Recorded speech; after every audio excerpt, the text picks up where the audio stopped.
Fane 26 November Shalmariwo Kaishini Shanmunoti All India Trade Union Bakakti Bon Saklajaka Abno Rugunyo Tini Yakshi Bodolni Shitu Mota Shabrum Lahar Himboto Kaleka Lahar Himboto Climate Patiko Kognar Taniwo Situ Shabrum Division Committee ni Adong Biplov Sanyal Saka জেনে গেছেন সারা দেশের 10টি বামপন্থী trade union এবং বেশ কিছু federation সমূহের যুক্ত মঞ্চে সর্বভারতীয় পরিস্থিতি এবং অর্থনৈতিক অবস্থার উপরে শ্রমিকদের কাজের অধিকার ক্রমশ সংকুচিত হওয়া এবং শ্রমিকদের অর্জিত অধিকারগুলি কেড়ে নেওয়ার প্রতিবাদে দিল্লিতে যে কনভেনশন সংগঠিত হয়েছিল সেই কনভেনশনকে ভিত্তি করে দেশের বিভিন্ন রাজ্যে এই কনভেনশন সংগঠিত হয়।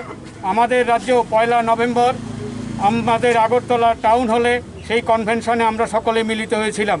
সেখান থেকে আমরা আমাদের মহকুমা স্তরে গত 8ই নভেম্বর আমরা মহকুমা ভিত্তিক সেখানে কনভেনশন সংগঠিত করি।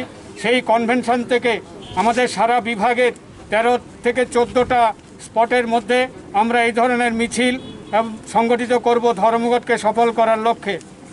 তার অংশ হিসাবে আমরা আমাদের সাবরুম শহরে আজকে আমরা এখানে মিলিত হয়ে সে সম্পর্কে আমরা আমাদের বক্তব্য তুলে ধরার জন্য চেষ্টা করছি।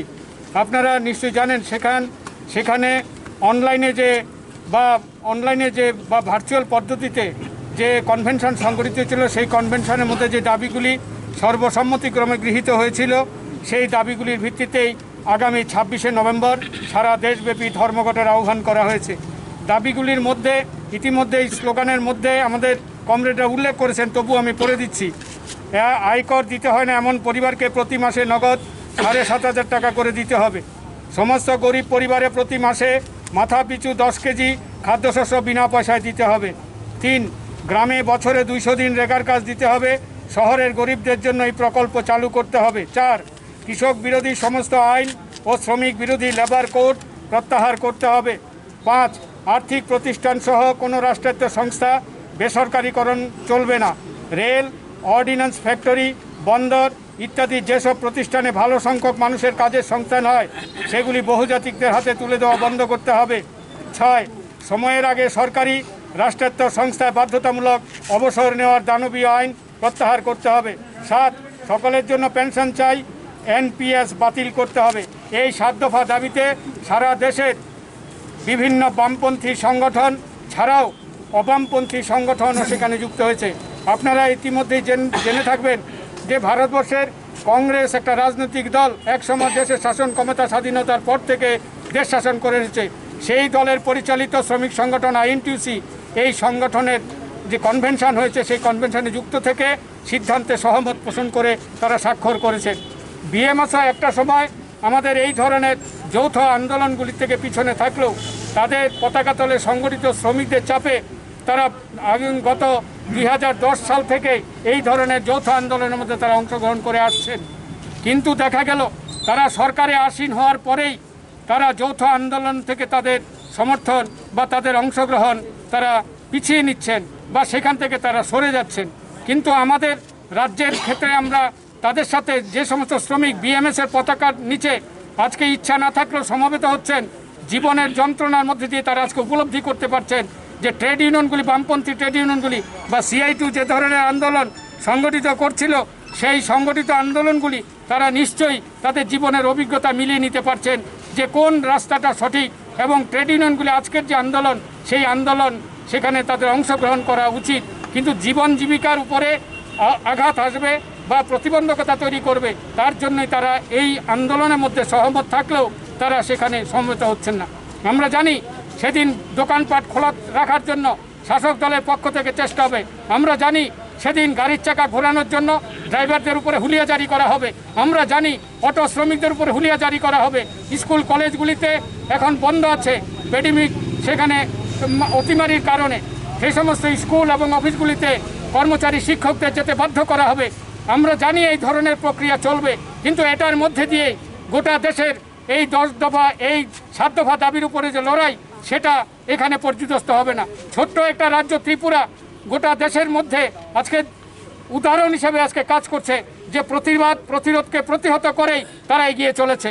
তাই সেই পরিপ্রেক্ষিতে আমরা দেখতে পাচ্ছি ভারতবর্ষের সেই আন্দামান নিকোবর দ্বীপপুঞ্জ থেকে শুরু করে আমাদের ত্রিপুরা রাজ্যের শেষ প্রান্ত সাপ্রুমের মধ্যেও এই ধর্মঘটের সমর্থনে লড়াই চলছে।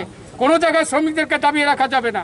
আমরা দেখেছিলাম যে ভারতবর্ষে বর্তমান শাসক সরকার তারা ক্ষমতায় আসার পূর্বে দেখলাম 20 লক্ষ হাজার কোটি টাকা সেখানে একটা প্যাকেজ ঘোষণা করলো।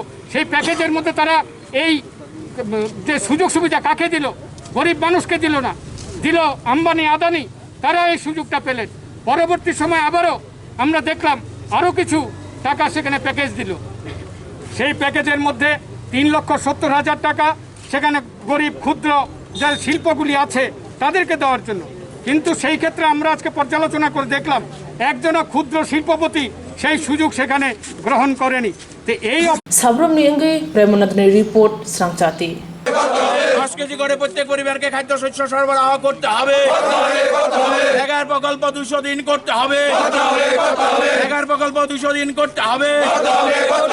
11 বলে সারা দেশের মধ্যে সরবরাহী প্রকল্প চালু করতে হবে। আর্থিক রাষ্ট্রায়ত্ত সংস্থা বেসরকারীকরণ করা চলবে না। আর্থিক ও রাষ্ট্রায়ত্ত সংস্থা বেসরকারীকরণ করা চলবে না। ইনকিলাব জিন্দাবাদ। কৃষক স্বার্থ বিরোধী সমস্ত আইন বাতিল করতে হবে। কৃষক স্বার্থ বিরোধী সমস্ত আইন বাতিল করতে হবে। শ্রমিক স্বার্থ বিরোধী সংশোধনী সমকোড বাতিল করতে হবে। শ্রমিক স্বার্থ বিরোধী সংশোধনী সমকোড বাতিল করতে হবে। আইলে সংগ্রাম চলছে, আইলে আন্দোলন চলছে। খাদ্যবাদাবির ভিত্তিতে আগামী 26 নভেম্বর সাধারণ ধর্মঘট সফল করো। খাদ্যবাদাবির ভিত্তিতে আগামী 26 নভেম্বর সাধারণ ধর্মঘট সফল। খাদ্যবাদাবি ন্যায্য দাবি, এই দাবি মানতে হবে।